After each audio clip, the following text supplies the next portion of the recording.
Welcome to Perimenopause Hell. This video is about menstrual migraine, so those really fun headaches that you get just before your period starts. But in fact, migraine is not a normal headache. It is a whole body experience, so that means that you get symptoms like feeling sick, a dislike of bright light, sounds. There's all sorts of different symptoms that you can get. It's not really just a headache, and they are extremely painful. So we're going to take a quick look at what causes menstrual migraine. One of the things that causes it is that there's a massive drop in hormone levels 48 hours before your period starts. If you look at this graph, you see the progesterone in purple and the estrogen in a pink dashed line. If you look down to day 26 on the timeline, you'll see that both of those hormones drop steeply, and in fact they stay low until about day 6 of the new cycle. So this is the time when most women get migraines, and you can see also that there's a peak in estrogen around day 10 to 12, and then the estrogen falls towards ovulation, and that's another time that women can get hormonally induced migraines. But there's another factor in menstrual migraines that means that most of these are just before your period starts. In fact, your body releases a substance called prostaglandins that some literature refers to as substance P because it causes pain.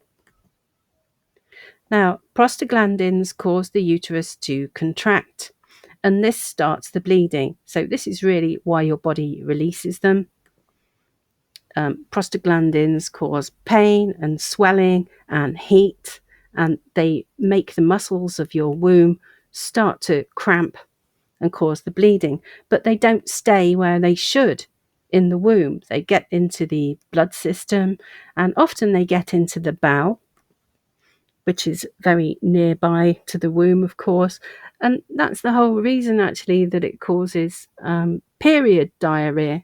That's another joyous symptom that us ladies suffer from near to our periods, because the prostaglandins start to make your digestive system cramp and move the food along more quickly.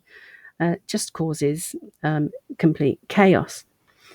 So when these prostaglandins get into your bloodstream, they cause generalized pain, inflammation, and swelling, which means that we can also get migraines. That's another thing that triggers them, as well as the drop in hormones.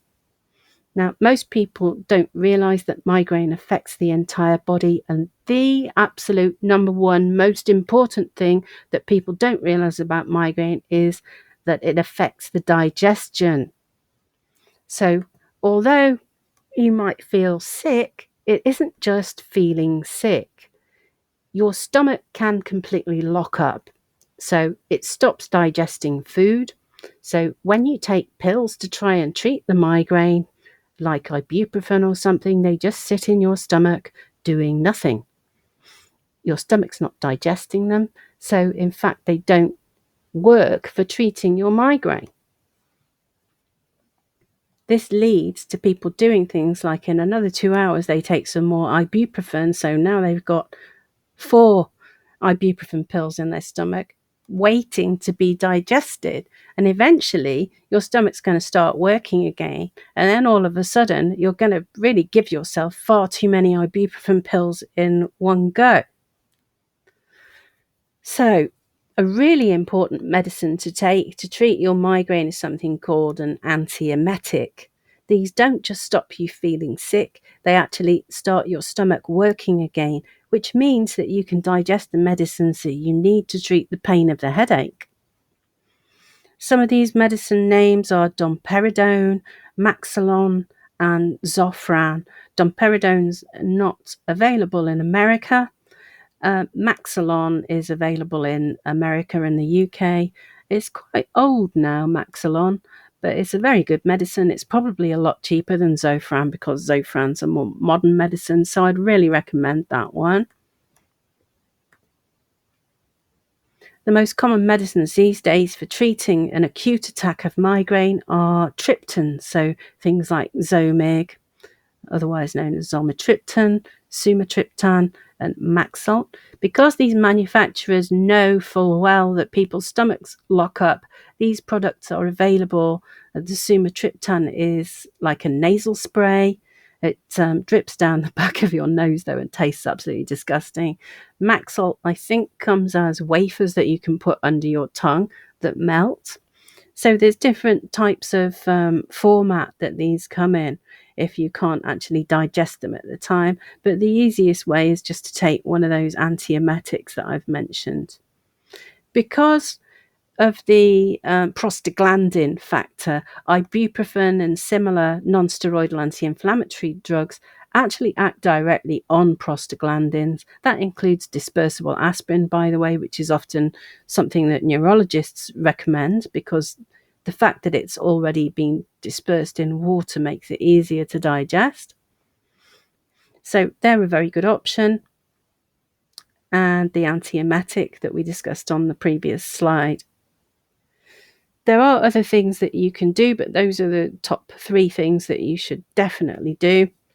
I find the ice pack hats that you can get. The first one that came out with this was a company called Ice Cap, and they are quite expensive, so there's other cheaper ones that you can get. But if you've got the space in the freezer, then that's ideal.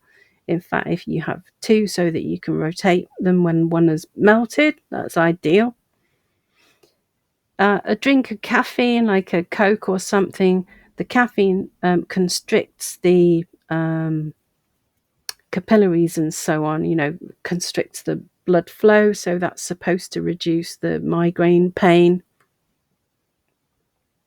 Benadryl, so the sort of antihistamine that makes you feel a bit sleepy, that often helps with the digestion too, funnily enough. So the generic name for Benadryl is diphenhydramine, and it's also useful for insomnia. And there's been some studies that show that magnesium helps with migraines. Personally, I haven't noticed any difference. I've had chronic migraine for 17 years, so I've tried all of these things, believe me. The main problem with treating migraines in this way, like treating them as they occur, which is what an acute attack is, treating it as it's happening, is that the ibuprofen and the triptans can raise your blood pressure. The ibuprofen's bad for your stomach and your liver and your kidneys. None of these medicines are really good to be taking on a daily basis. So if you're having migraines very often because of your hormones, then please do see a neurologist. They're not my favorite doctors, in all honesty. But there are a long list of things that you can try in order to prevent the migraines from happening in the first place. So you don't have to use those medicines for treating acute attacks on a regular basis. So propranolol, which is a beta blocker, is the best that I've tried. The extended release one is the best because the beta blockers, unfortunately, if you take them at a high dose, have the effect of making it rather difficult to attain an orgasm, which is an unpleasant side effect. The XR version isn't quite so bad for that.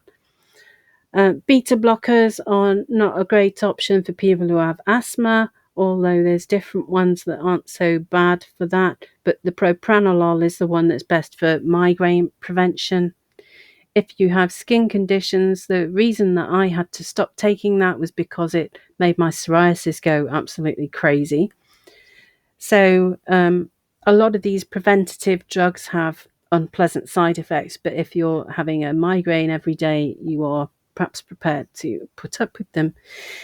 Any rate, because there are so many medical options for treating chronic migraine, we have a written file that covers all of the medicines, and I would refer you to that rather than make an extremely long and boring video about it. One of the things that really helps with migraine is keeping very routine hours. So basically go to bed and get up at the same time every day. what I notice in particular is when I get a lie-in at the weekend, I get a migraine. It's more or less guaranteed. It's terrible because I'm very tired and I deserve my lie-in, but all the same, it usually results in a migraine for me. Anyhow, this isn't intended to be a very long video about migraine, so this is the end. If you found it useful, then please like and subscribe and all that YouTube jazz. The link to the group is in the description box below, so you can come and join us on Facebook or MeWe if you like. Thank you very much for watching. Cheerio.